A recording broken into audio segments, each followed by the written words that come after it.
Hello and welcome to this week's edition of Midweek Mindset. Welcome to the backyard, and everything's green and growing, and the trees are filling in, and we got flowers blooming and things going on around me, and so some of you maybe have been here before, and for those of you that haven't been in the backyard on some Midweek Mindsets from last year, well, welcome. And we're outside today because God has really impressed some things upon me today about His creation, and I want to show you a few things that you know. I like the backyard and the trees, and we can still see a little bit of some neighbors' houses, but man, in a few weeks, these trees will fill in the rest of the way, and we won't see them till late in the year. But there's some things in our backyard, and this is one of them. Now this is from a lilac bush, and this is just a teeny tiny little, look how small, see the width of a finger. These, and you guys know that these are in clumps, right? But I just broke off this little piece to look at the detail of those little blooms in that lilac bush. And then we have a peony bush, and what a difference, and right, of the bloom and the size, but the detail and of everything that is here in that bloom. And then from a couple of our trees, I grabbed some things from one of our pear trees, this leaf, and look at the veins and the detail of that leaf. And then this is from our oak tree, and now for the pear tree, that's as big as those leaves are going to get. This is going to get bigger this year as the leaves mature off of our oak tree. But what an incredible thing. And again, the detail, and it's all a little bit different from one to the other, and the difference in the size, and we just look at the creation around us.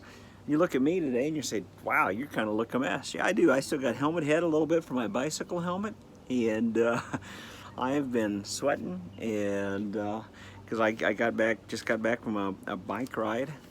And if you don't know, those of you that don't know, I ride on some of the paved trails that are out around the lake, and man, I enjoy the nature there. I see deer and all kinds of birds and rabbits and squirrels and hedgehogs.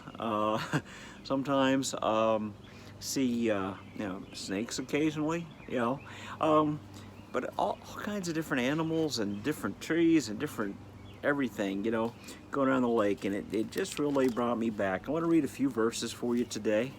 Psalm 19, first 6 verses, says, "The heavens declare the glory of God. The skies proclaim the works of his hands. Day after day they pour forth speech.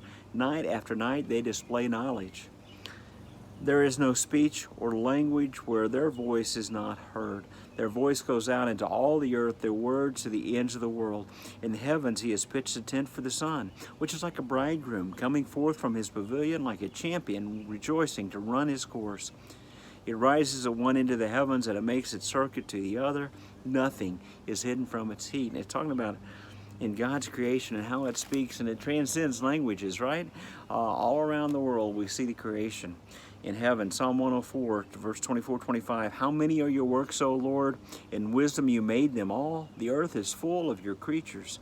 There is the sea, vast and spacious, teeming with creatures beyond number, living things, both large and small." And it just hits me that sometimes in our world and our lives and so many things we complicate and often overcomplicate so many things.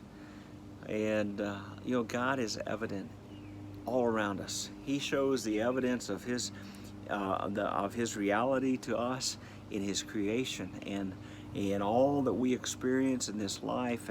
And so I'm going to, this week I just want to remind you to, the old phrase is stop and smell the roses, and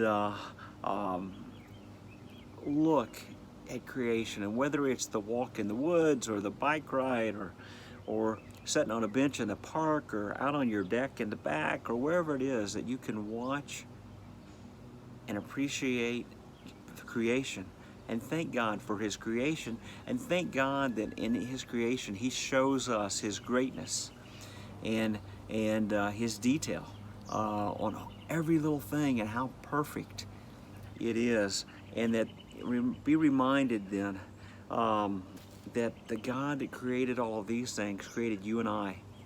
Again, unique, different, in an own special way, but yet each one of us is loved the same by Him. We're reminded by that in John 1:3. Through Him, speaking of Jesus, through Him all things were made. Without Him nothing was made that has been made. And then, but in His creation, not only is it we're showing His great power and His wonder and omniscience, His all-knowing and all everything rolling into that, that His creation speaks to us, but it also speaks to this, Romans 1:20, for since the creation of the world, God's invisible qualities, His eternal power and divine nature have been clearly seen, being understood from what has been made, so that men are without excuse. It's also a reminder to us that there is an accountability, there is a Creator that allows us to be in His creation, that made us to be in His creation and to praise and worship Him and experience His creation.